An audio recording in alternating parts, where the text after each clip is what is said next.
सुद्युम्न प्रार्थना रे वशिष्ठ तांका प्रति दया बही शिवं को स्तुति कले। शिवं को आशीर्वाद रे सुद्युम्न मासे पुरुष एवं मासे नारी होई काल काटिले। शेषे पुरुरवं को राजपदरे अभिषिक्त कराई वन मध्य तपस्या करी देह त्याग कले। वैवस्वत मनुक पृषध्र नामक संतान वशिष्ठଙ୍କ आदेशरे तांकर गो संपद पालन कले। दिने वर्षण मुखर अंधकार रात्रि रे पृषध्र गोठरे शोइथिबा कपिला को व्याघ्र मने करी तार शिरच्छेदन कले। प्रभातरे बभ्रु मृत्यु कथा शुणी वशिष्ठ तांको कर्मरे शूद्र हेबाको अभिशाप देले। सुकौवाच निग्रह करीन्द्रिगणे निशंके निवासरण्ये जेबा मिलई जेते बेले से भक्ष्य करे संध्या काले। शरीर आत्मार संजते जड़ बधिर अंधमते भूमि करई पर्यटन एमंते गला केते दिन जहु होइला ग्रीष्म काल विपिने उठिला नळ से अग्नि मध्ये देह देला तक्षणे गोविंदे पशिला।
धर्मे पालिले जन प्रजा धृष्टरु धार्ष्ट क्षत्रि होए से न पड़िले माया मोहे।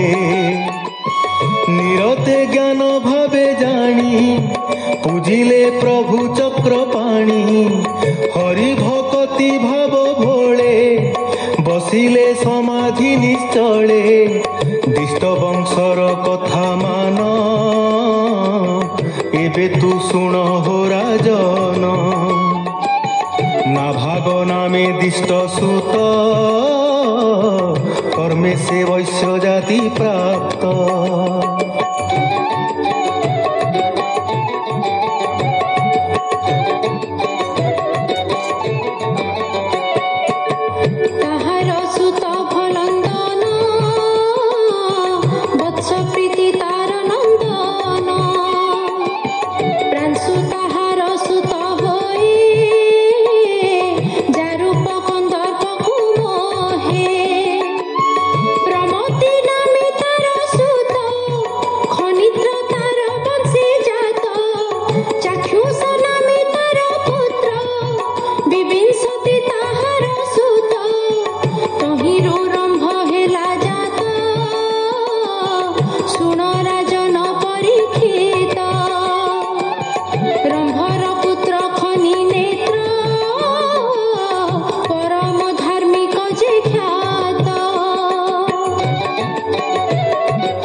अविखित जन्म मरुत ताहार संतति से भूमि मध्ये चक्रवर्ती संवर्त अंगिरार बला जाहार जाग कराइला से यज्ञे सर्वदेवे आसी नित्य यज्ञ को परशंसी बोलंती यज्ञ पात्रे चाही एमंत देखिला तो नाही हिरण्यमय वस्तु देखी रस भोजने होई सुखी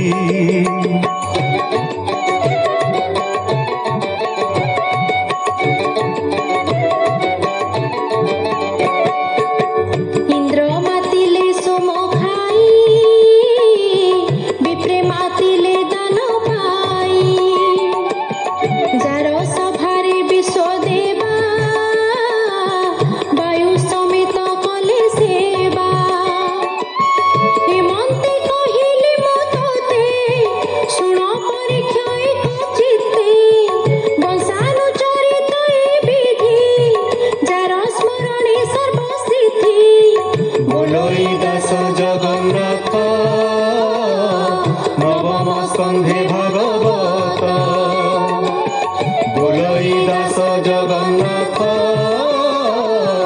नवम स्कंधे भागवत इति श्रीमद्भागवते महापुराणे पारमहंस्यां संहितायां नवम स्कंधे द्वितीयोऽध्यायः।